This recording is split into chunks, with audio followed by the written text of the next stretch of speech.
Mary Poppins Comes Back by P.L. Travers, Chapter 9, Nellie-Rubina. I don't believe it will ever stop. Ever! Jane put down her copy of Robinson Crusoe and gazed gloomily out of the window. The snow fell steadily, drifting down in large, soft flakes, covering the park and the pavements and the houses in Cherry Tree Lane with its thick white mantle. It had not stopped snowing for a week, and in all that time the children had not once been able to go out. "I don't mind, not very much," said Michael from the floor where he was busy arranging the animals of his Noah's Ark. "We can be Eskimos and eat whales." "Silly, how could we get whales when it's too snowy even to go out and buy cough drops?" "They might come here. Whales do sometimes," he retorted. "How do you know?" "Well, I don't know exactly, but they might." "Jane, what's the second giraffe? Jane, where's the second giraffe? Oh, here he is." Under the taiga, he put the two giraffes into the ark together. "The animals went in 2 by 2, the elephant and the kangaroo," sang Michael, and because he hadn't got a kangaroo, he sent an antelope in with the elephant and Mr. and Mrs. Noah behind them to keep order. "I wonder why they never have any relatives," he remarked presently. "Who don't?" said Jane crossly, for she didn't want to be disturbed. "The Noahs. I've never seen them with a daughter or a son or an uncle or an aunt. Why?" "Because they don't have them," said Jane. "Do be quiet." "Well, I was only remarking. Can't I remark if I want to?" He was beginning to feel cross now, and very tired of being cooped up in the nursery. He scrambled to his feet and swaggered over to Jane. "I only said," he began annoyingly, jogging the hand that held the book. But at that, Jane's patience gave way, and she hurled Robinson Crusoe across the room. "How dare you disturb me?" she shouted, turning on Michael. "How dare you not let me make a remark? I didn't. You did." In another moment, Jane was shaking Michael furiously by the shoulders, and he had gripped a great handful of her hair. "What is all this?" Mary Poppins stood in the doorway, glowering down at them. They fell apart. "She shook me," wailed Michael, but he looked glumly at Mary Poppins. "He pulled my hair," sobbed Jane, hiding her head in her arms, for she dared not face that stern gaze. Mary Poppins stalked into the room. She had a pile of coats, caps, and mufflers on her arm, and the twins, round-eyed and interested, were at her heels.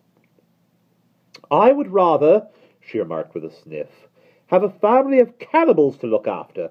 They'd be more human." "But she did shake me," Michael began again. "Tell-tale tit, your tongue shall be slit," jeered Mary Poppins. Then, as he seemed to be going to protest, "Don't dare answer back," she said warningly, and tossed him his overcoat.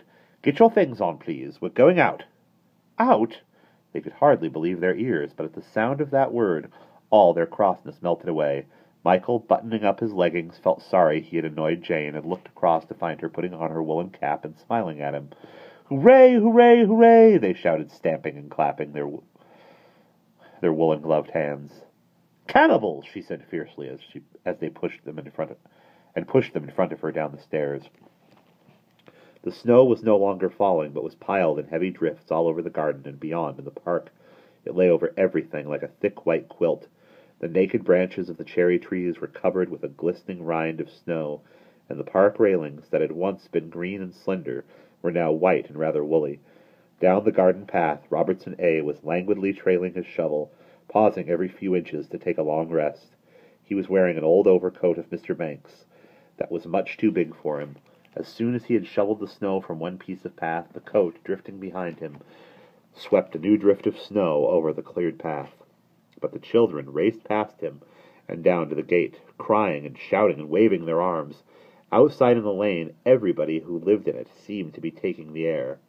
"Ahoy there, shipmates!" cried a roaring, soaring voice as Admiral Boom came up and shook them all by the hand. He was wrapped from head to foot in a large Inverness cape, and his nose was redder than they had ever seen it. "Good day," said Jane and Michael politely. "Port and starboard!" cried the Admiral. "I don't call this a good day, Humph. A hideous, hoary, landlubbery sort of day, I call it. Why doesn't the spring come? Tell me that." Now, Andrew, now, Willoughby, keep close to Mother." Miss Lark, muffled up in a long fur coat and wearing a fur hat like a tea cozy, was taking a walk with her 2 dogs. "Good morning, everybody," she greeted them fussily. "What weather? Where has the sun gone, and why doesn't the spring come?" "Don't ask me, ma'am," shouted Admiral Boom. "No affair of mine. You should go to sea. Always good weather there. Go to sea." "Oh, Admiral Boom, I couldn't do that. I haven't the time. I am just off to buy Andrew and Willoughby a fur coat each." A look of shame and horror passed between the 2 dogs. "Fur coats!" roared the Admiral. "Blast my binnacle! Fur coats for a couple of mongrels! Heave her over port, I say! Up with the anchor! Fur coats!"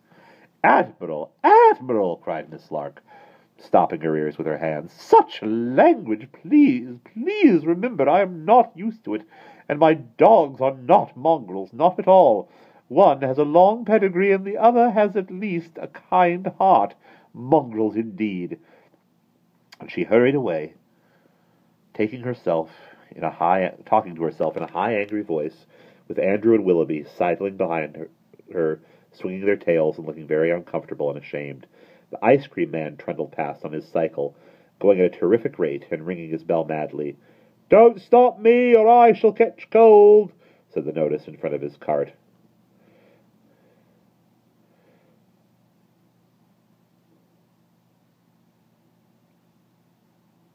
Whenever's that there spring coming?" shouted the ice cream man to the sweep, who at that moment came trudging round the corner. To keep out of the cold, he had completely covered himself with brushes, so that he looked more like a porcupine than a man. "Brum, brum, bumble," came the voice of the sweep through the brushes. "What's that?" said the ice cream man. "Brumble," the sweep remarked, disappearing in at Miss Lark's tradesman's entrance. In the gateway to the park stood the keeper, waving his arms and stamping his feet and blowing on his hands. "Need a bit of spring, don't we?" he said cheerfully to Mary Poppins, as she and the children passed through. "I'm quite satisfied," replied Mary Poppins, primly tossing her head. "Self-satisfied, I'd call it," muttered the keeper, but as he said it behind his hand, only Jane and Michael heard him. Michael dawdled behind. He stooped and gathered up a handful of snow and rolled it between his palms. "Jane, dear," he called in a wheedling voice, "I've got something for you." She turned, and the snowball, whizzing through the air, caught her on the shoulder. With a squeal, she began to burrow in the snow, and presently there were snowballs flying through the air in every direction. And in and out among the tossing, glistening balls walked Mary Poppins, very prim and neat, and thinking to herself how handsome she looked in her large woolen gloves and her rabbit-skin coat. And just as she was thinking that, a large snowball grazed past the brim of her hat and landed right on her nose. "Oh!" screamed Michael, putting both hands to his mouth. "I didn't mean to, Mary Poppins. I didn't really. It was for Jane." Mary Poppins turned, and her face, as it appeared through the fringe of the broken snowball, was terrible. "Mary Poppins," he said earnestly, "I'm sorry. It was an accident." "An accident or not," she retorted. "That's the end of your snowballing. An accident, indeed. A Zulu would have better manners." She plucked the remains of the snowball from her neck and rolled them into a small ball between her woolen palms. Then she flung the ball right across the snowy lawn and went stamping haughtily after it. "Now you've done it," whispered Jane. "I didn't mean to," Michael whispered back. "I know, but you know what she is." Mary Poppins, arriving at the place where the snowball had fallen, picked it up and threw it again, a long, powerful throw. "Where is she going?" said Michael suddenly, for the snowball was bowling away under the trees, and instead of keeping to the path, Mary Poppins was hurrying after it. Every now and then she dodged a little fall of snow as it tumbled softly from a branch. "I can hardly keep up," said Michael, stumbling over his own feet. Mary Poppins quickened her steps. The children panted behind her, and when at last they caught up with the snowball, they found it lying beside the strangest building they had ever seen. "I don't remember seeing this house before," exclaimed Jane, her eyes wide with surprise. "It's more like an ark than a house," said Michael, staring. The house stood solidly in the snow, moored by a thick rope to the trunk of a tree. Round it, like a veranda, ran a narrow deck, and its high peaked roof was painted bright scarlet. But the most curious thing about it was that though it had several windows, there was not a single door. "Where are we?" said Jane, full of curiosity and excitement. Mary Poppins made no reply. She led the way along the deck and stopped in front of a notice that said, "Knock 3.5 times." "What's half a knock?" whispered Michael to Jane. "Shh," she said, nodding toward Mary Poppins. And her nod said as clearly as if she had spoken, "We are on the brink of an adventure. Don't spoil it by asking questions." Mary Poppins, seizing the knocker that hung above the notice, swung it upwards and knocked 3 times against the wall. Then, taking it daintily between the finger and thumb of her woolen glove, she gave the merest, tiniest, smallest, gentlest tap, like this: rap, rap, rap, tap.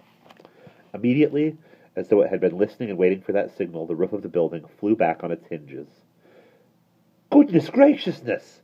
Michael could not restrain the exclamation, for the wind of the roof, as it swung open, nearly lifted his hat off. Mary Poppins walked to the end of the narrow deck and began to climb a small, steep ladder. At the top, she turned, looking very solemn and important, beckoned with a woolly finger. "Step up, please." The 4 children hurried after her. "Jump!" cried Mary Poppins, leaping down from the top of the ladder into the house. She turned and caught the twins as they came tumbling over the edge, with Jane and Michael after them. And, as soon as they were all safely inside, the roof closed over again, and shut with a little click. They gazed round them. 4 pairs of eyes popped with surprise. "What a funny room!" exclaimed Jane. But it was really more than funny. It was extraordinary. The only piece of furniture in it was a large counter that ran along one end of the room. The walls were whitewashed, and leaning against them were piles of wood cut into the shape of trees and branches, and all painted green. Small wooden sprays of leaves, newly painted and polished, were scattered about the floor, and several notices hung from the walls saying, "Mind the paint," or "Don't touch," or "Keep off the grass." But this was not all. In one corner stood a flock of wooden sheep with the dye still wet on their fleeces. Crowded in another were small, stiff groups of flowers, yellow aconites, green and white snowdrops, and bright blue scaleas. All of them looked very shiny and sticky, as though they had been newly varnished. So did the wooden birds and butterflies that were neatly piled in the third corner. So did the flat white wooden clouds that leant against the counter. But the enormous jar that stood on the shelf at the end of the room was not painted. It was made of green glass and filled to the brim with hundreds of small flat shapes of every kind and color. "You're quite right, Jane," said Michael, staring. "It is a funny room." "Funny?" said Mary Poppins, looking as though he had said something insulting. "Well, peculiar." "Peculiar?" Michael hesitated. He could not find the right word. "What I meant was, I think it's a lovely room, Mary Poppins," said Jane, hastily coming to the rescue. "Yes, it is," said Michael, relieved. "And," he added cleverly, "I think you look very nice in that hat." And there we will pause.